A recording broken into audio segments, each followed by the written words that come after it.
persist, enabling its subsequent re-establishment.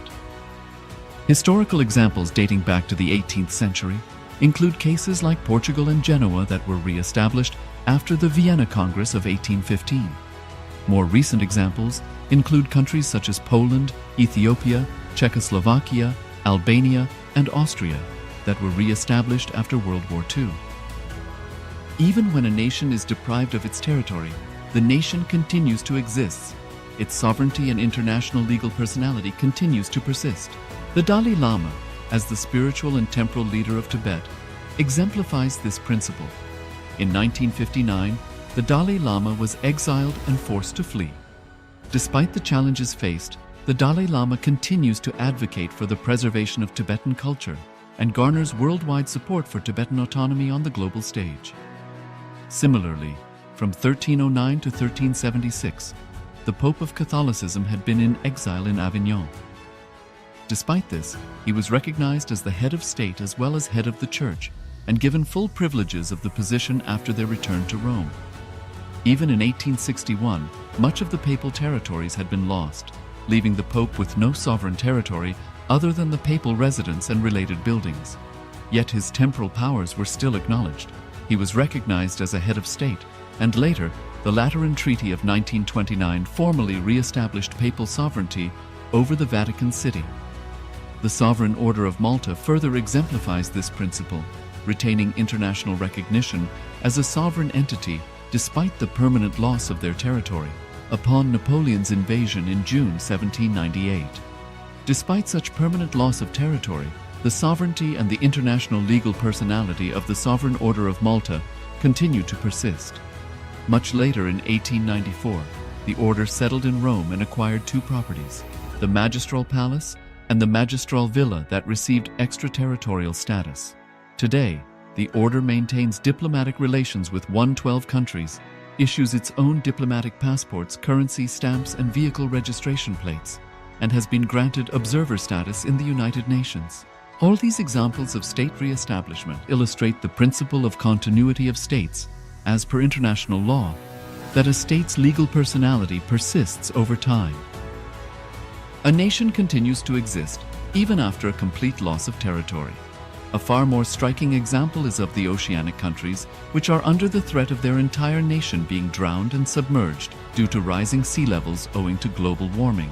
In response to such existential threat of climate change, Pacific Island nations, including Tuvalu, have enacted constitutional amendments and made international declarations affirming that their nation and their sovereign rights will continue to persist, despite their entire territory being lost to the sea.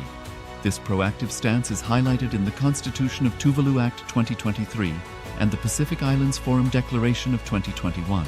The Supreme Pontiff of Hinduism, Bhagavan Sri Nithyananda Paramashivoham, through the line of succession, is the present 203rd Emperor of the Hindu Sovereign Kingdom of Surangi Samrajya. He was crowned on the 31st of December 2004 at the age of 26. Thus, by very same principles of the doctrine of continuity, through which the international legal personality of Portugal, Genoa, Poland, Ethiopia, Czechoslovakia, Albania, Austria, Vatican, Tibet, Sovereign Order of Malta, and several other nations has been recognized despite having undergone a period of exile, annexation, occupation by a foreign power, or despite loss of territory. The SPH Nithyananda Paramashivoham, through well-established legal and historical facts about the Hindu sovereign state of the Surangi Samrajyam, derives all sovereign rights and powers of the royal lineage of the Surangi Samrajyam as its 203rd sovereign emperor, from his inheritance and continuation of the unbroken succession of the kingdom of Surya Vamsa Surangi Samrajyam Sarvanapitha. Surya Vamsa Surangi Samrajyam, through unification with 20 other sovereign Hindu states and sovereign ecclesiastical, historical entities, became part of the United States of KAILASA, which thus became a sovereign, independent juridical state, with the SPH Nithyananda Paramashivoham as the sovereign. Just as how the oceanic nations like Tuvalu have safeguarded their sovereignty from the existential threat of total submersion by amending their constitution and asserting that their sovereignty will persist regardless of the loss of their territory, KAILASA, which is a sovereign continuation of 21 sovereign Hindu states, and sovereign ecclesiastical historical entities, is also reviving and continuing the Kumari Kandam Hindu nations that got submerged. As per the doctrine of continuity, these facts imply that the KAILASA's statehood is recognized by international law and manifests as a natural outcome of well-established historical legal facts. Share your time, talent, and treasure. Become part of KAILASA. Sign up as an eCitizen https://kailasa.ecitizen.info.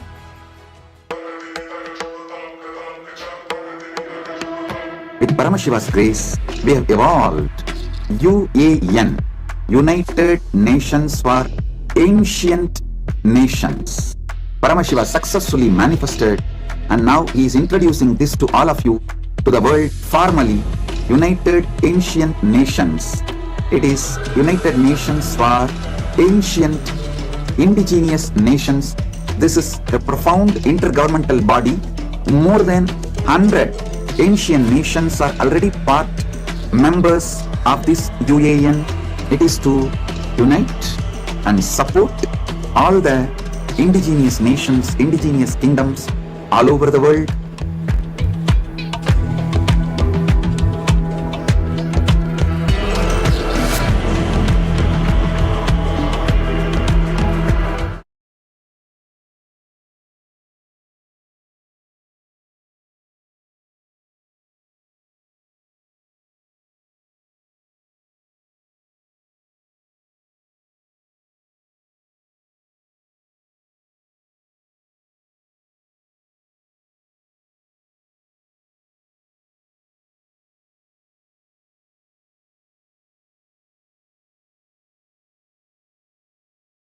Been revealing, and this is the time when we start manifesting the powers of third eye, because after darshan, this is the right time when your consciousness is raised to that super consciousness. And that is why the darshan, understand, the darshan itself means, and the darshan is a word which exists in the Vedic system, where having the darshan of the supreme consciousness. So Swamiji is established in that super consciousness. So when his eyes falls on you, the mirror neurons happening in Swamiji's brain gets reflected into your brain, and you mirror those activities. For that, for those moments, your consciousness raises to that super consciousness. So, and this is the right time that we start manifesting the powers of Paramashiva, the powers of Swamiji, as now we'll be entering into the powers of manifesting the powers of third eye. So we'll be entering into the SAS Pramana for manifesting these signs. Meanwhile, all of you can get ready with the blindfold for manifesting this power. And the verse goes as Kapala antarmano yasya tishtan militalochanaha kramena manasodhayat lakshaye lakshamuttamam. Parameshwar says, by fixing the mind on the inner space within the crown center and sitting stably without any movement, having the eyes closed in succession, by that stability of the mind and the inner space, through the power of third eye, one directly sees the ultimate goal, Laksham. By having the vision beyond the sight that reveals any object or place, attaining the space of oneness with the source, Paramashiva. With this, let's get ready to enter into the power manifestation. So requesting all of you to cover your eyes now. Cover your eyes with the blindfold.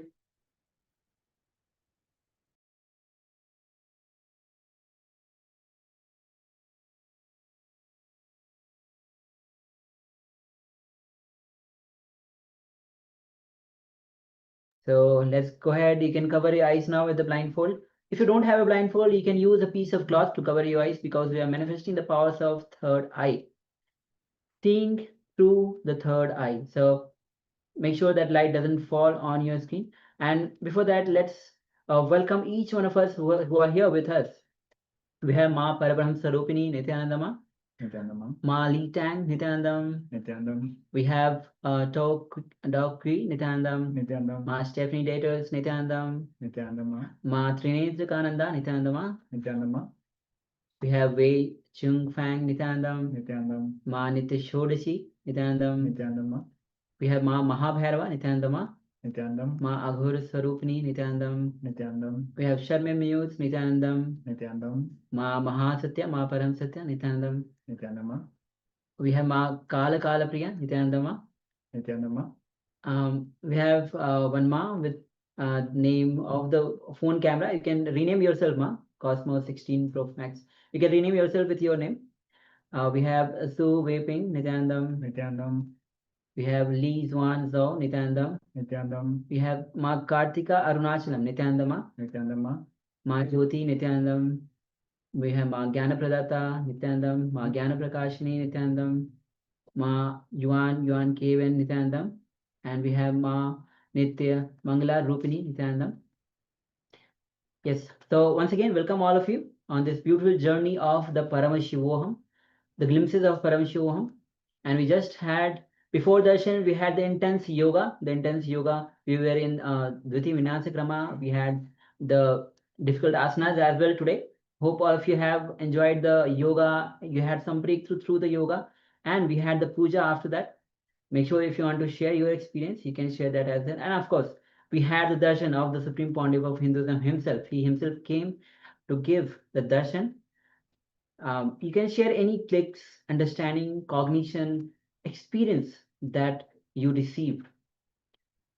Meanwhile, let's get ready.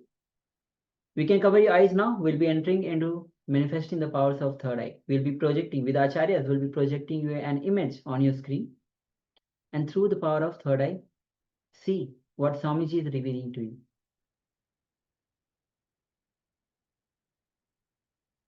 So now we'll be very shortly projecting the image. Please close your eyes and sit straight with your head, neck, and spine in a straight line. Start breathing slowly but deeply. Gently put your attention on the third eye and invoke the presence of Swamiji, the Supreme Pontiff of Hinduism. Understand, you are Bhagwan Shri Nithyananda Paramahansa. With this higher cognition, look through your third eye gently. And as you're doing it, chant the Mahavakya, Om Nithyananda Paramashivoham. Very shortly, we are going to project the image. Continue putting your attention, gentle attention on the third eye, and try to look through it as if you're looking at a flower. Do not put any unnecessary stress. Gently look through the third eye and start chanting the Mahavakya, Om Nithyananda Paramashivoham.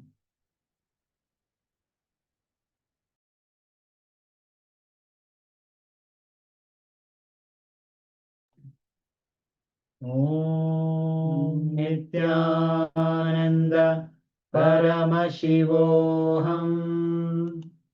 Om Nithyananda Paramashivoham. Om Nithyananda Paramashivoham. Keep chanting the Mahavakya. The image is now being projected on your screen. Let's manifest the powers of third eye. Let's begin. Paramashivoham.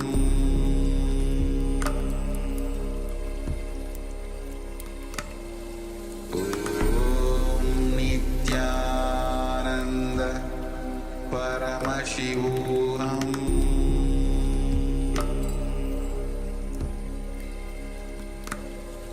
Om Nithyananda Paramashivoham.